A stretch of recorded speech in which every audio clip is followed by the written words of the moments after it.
এই মুহূর্তে বাংলাদেশে ১ ডজনেরও অধিক তেলবাজ তারকা শিল্পী আত্মগোপনে আছেন।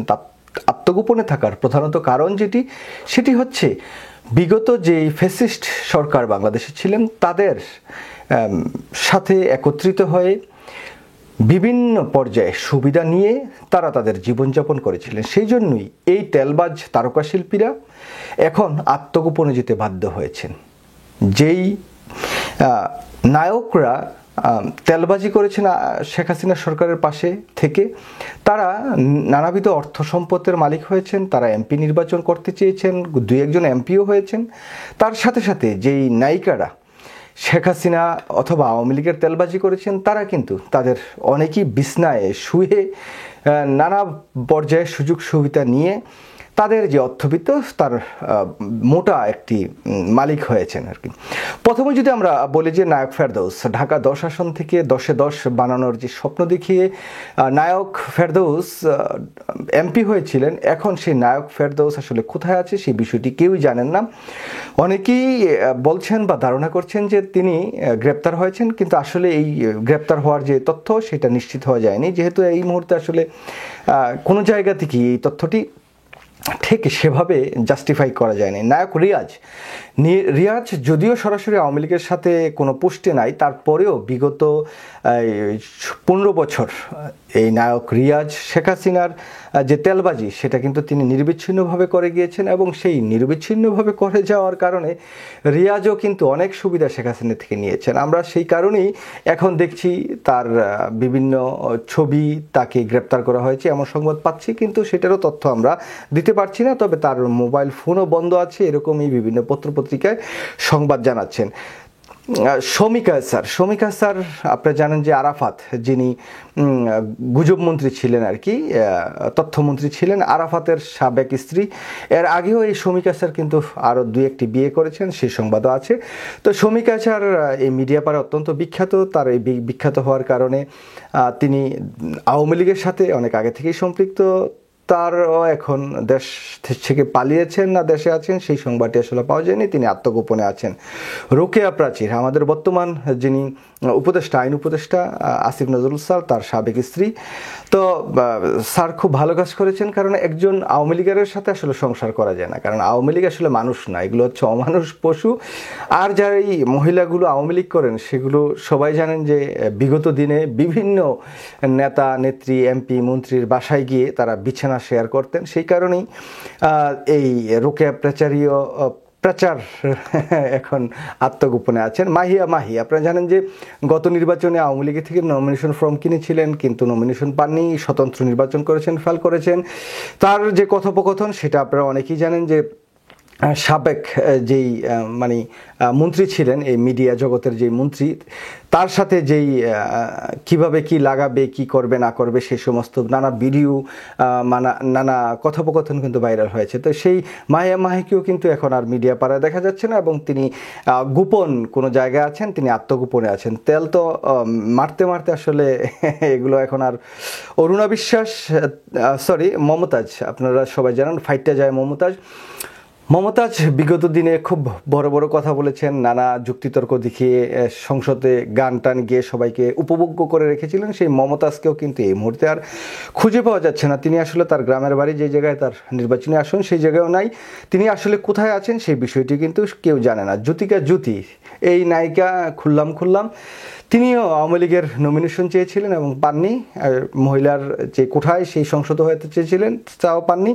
তবে তিনি এখন আত্মগোপনে আছেন সেই বিষয়টি আমরা জানি। অরুণা বিশ্বাস তিনিও আত্মগোপনে আছেন, তার খবর আসলে কেউ পায় না, বা তার মোবাইলও বন্ধ, কারোর সাথে তিনি যোগাযোগও করছেন না। তারপরে যদি বলি অঞ্জনা তিনিও আওয়ামী লীগের এমপি হতে চেয়েছেন, মন্ত্রী হতে চেয়েছেন, কিছুই হয়নি। বড়জোর শেষমেশ তাকে এখন আত্মগোপনে থাকতে হচ্ছে। নুসরাত ফারিয়া আপনারা জানেন যে শেখ মুজিবের যে বায়োপিক বাতাসের পিক সেটা করে খুব আলোচনা এসেছিলেন। শেখ হাসিনা তাকে অনেক ভালোবাসা দিয়েছে, শেখ হাসিনার চরিত্র করেছিলেন, নেত্রী হতে চেয়েছিলেন, এমপি হতে চেয়েছিলেন, কিন্তু তিনি পাননি। কিন্তু সবশেষে এখন তিনিও আত্মগোপনে আছেন সেই বিষয়টি জানি। সুইটি টিভির জনপ্রিয় এক সময় নায়িকা সুইটি আওয়ামী লীগের নমিনেশনও কিনেছিলেন, পাননি, কিন্তু তিনি এখন আত্মগোপনে আছেন। তারানা হালিম তারানা হালিম তিনি আওয়ামী লীগের নেত্রী, তিনি খুব জাজালো বক্তব্য দিতেন, অনেক কিছু করেছেন, আওয়ামী লীগের বিভিন্ন পর্যায়ে দায়িত্ব ছিলেন, এমপি মন্ত্রীও হয়েছিলেন মনে হয়।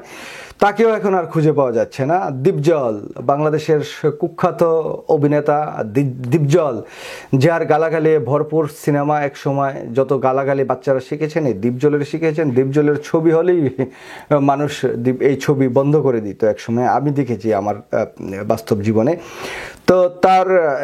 তো তিনিও কিন্তু অনেক সময় বিভিন্ন টোস্টার লাগিয়ে আওয়ামী লীগ থেকে নির্বাচন করতে চেয়েছিলেন, কিন্তু তিনি কিন্তু কোনো কিছু পাননি।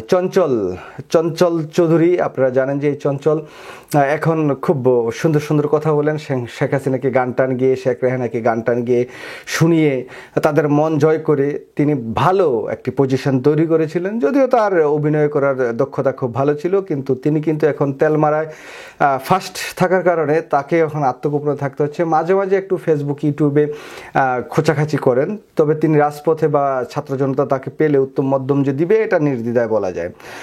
সোহানা সাবা, তিনিও কিন্তু আওয়ামী লীগের যেই মহিলাদের কোটায় তিনি এমপি হতে চেয়েছিলেন, তিনি পারেননি। তো এই সাবার অনেক বিখ্যাত কর্মকাণ্ড আছে, সেগুলো নাই বললাম। নায়িকা শিমলা, তিনিও আওয়ামী লীগের মহিলা এমপি হতে চেয়েছিলেন, পারেননি, কিন্তু এই সময় কিন্তু তিনি আত্মগোপনে আছেন, কারণ তেল বেশি মারার কারণে এত পিছলা হয়ে গিয়েছে, এখন জনগণ তাকে পেলেই পিছলাটা আরও সচল করে দিবে আর কি। শাকিল খান নায়ক ছিলেন সাবেক, তিনিও আওয়ামী লীগের পক্ষ থেকে বা আওয়ামী লীগের কাছ থেকে এমপি নির্বাচন করার নমিনেশন তুলেছিলেন, কিন্তু তিনি পাননি। তারপর আছে সিদ্দিকুর রহমান, ছোট পর্দার জনপ্রিয় নায়ক, তিনি জিয়াউর রহমান, শহীদ রাষ্ট্রপতি জনাব তারেক রহমান, তাদেরকে নিয়ে কিন্তু বিভিন্ন সময় অনেক বিরক্তিকর কথাবার্তা এবং উদ্ধৃতপূর্ণ নানা কথাবার্তা বলে এখন তিনি পলাতক আছেন, তাকে খুঁজে পাওয়া যায় না। জনগণ তাকে খুঁজছে, ছাত্র জনতা তাকে খুঁজছে, পেলে হয়তো বা একটু উত্তম মাধ্যম দিবেন। আপনারা জানেন যে মার্শাল আর্ট খ্যাত নায়ক রুবেল, তিনিও তার ছবি এখন আর খুব একটা চলে না, বেকার সময় কাটাচ্ছেন, বিভিন্ন স্কুলে দৌড়াদৌড়ি করেছেন, কিন্তু তিনিও কিন্তু এই আওয়ামী লীগের দালালি করতে গিয়ে এখন ধরা খেয়েছেন, পলাতক অবস্থায় আছেন। ডেনিস সিডাক, তিনি বেশি একটা জনপ্রিয় না, তিনিও এখন পলাতক আছেন। এসডি রুবেল, আপনাদের অনেকেই পরিচিত, এসডি রুবেল গানের শিল্পী, তিনিও এখন পলাতক আছেন। আপনাদের মনে আছে যে বিএনপির রাজনীতির সাথে সম্পর্ক ছিলেন একটি সিঙ্গার আসিফ আকবর, তো তাকে কিভাবে গানের জগৎ থেকে দূরে সরিয়ে দেওয়া হয়েছে, তাকে বিটিভি টিভি সব জায়গায় থেকে। এই এসডি রুবেল তারা খুব প্রভাব অনেকদিন ধরে ছিল, কিন্তু তারা এখন পলাতক, তাদেরকে খুঁজে পাওয়া যাচ্ছে না। অপু বিশ্বাস, আপনারা জানেন যে আমাদের যে হিরো শাকিব খান, তার ওয়াইফ ছিলেন অপু বিশ্বাস, তাকে ডিভোর্স দিয়ে আবার কাছাকাছি যায়। এগুলো ছিল ফ্রি মাল, তো যখন যেভাবে ইউজ করা যায় সেভাবে ইউজ করেছে। শাকিব খান সেভাবে ইউজ করছেন। এই অপু বিশ্বাস আওয়ামী লীগের এমপি নির্বাচন হতে চেয়েছিলেন, কিন্তু এখন আর তাকে খুঁজে পাওয়া যাচ্ছে না। তিনি হয়তো ইন্ডিয়াতে আছেন, কারণ ইন্ডিয়া তার সেকেন্ড হোম আছে। তো এই যে নায়িকারা আওয়ামী লীগের এমপি নির্বাচন হতে চেয়েছিলেন বিভিন্ন সময়, কিন্তু তারা আসলে কি যোগ্যতা এমপি নির্বাচন হয়েছিলেন? যোগ্যতা একটা আছে, রাত্রে ব্যাট শেয়ার করা। সেই ব্যাট শেয়ার করলে শেখ হাসিনার বা আওয়ামী লীগের দালাল যারা আছেন তারা একটু তো বলতেই পারেন যে ম্যাডাম তাকে একটু নেন। তো এই তেল দিয়ে তাদের শরীরে চর্বি এত বেশি জমে গেছে, এই সকলকে এখন কিন্তু বাংলাদেশের ছাত্র জনতা খুঁজছে, কিন্তু তাদেরকে কিন্তু কেউ খুঁজে পাচ্ছে না। তারা এখন মোটামুটি পলাতক বলা যায় আর কি, মানে আত্মগোপনে আছেন। তো এই আত্মগোপন থেকে তাদের কবে বের হবে সেটা আমি জানি না, তবে আপনাদের অন্ততপক্ষে মনে রাখা উচিত যে এই যে নামগুলো বললাম, এর সাথে আরও অনেকগুলো আছে, তাদের নামও হয়তো পর্যায়ক্রমে আমরা পাবলিশ করবো বা বলবো। তারা কিন্তু আওয়ামী লীগের সাথে সরাসরি সম্পৃক্ত এবং আওয়ামী লীগ থেকে তারা নির্বাচন করতে চেয়েছে।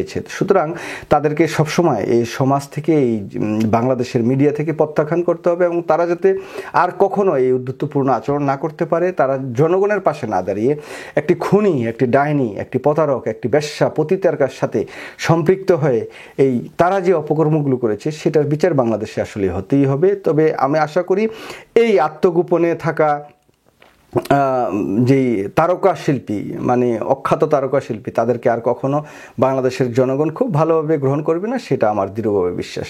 সবাই ভালো থাকবেন, আল্লাহ হাফেজ, আসসালামু আলাইকুম।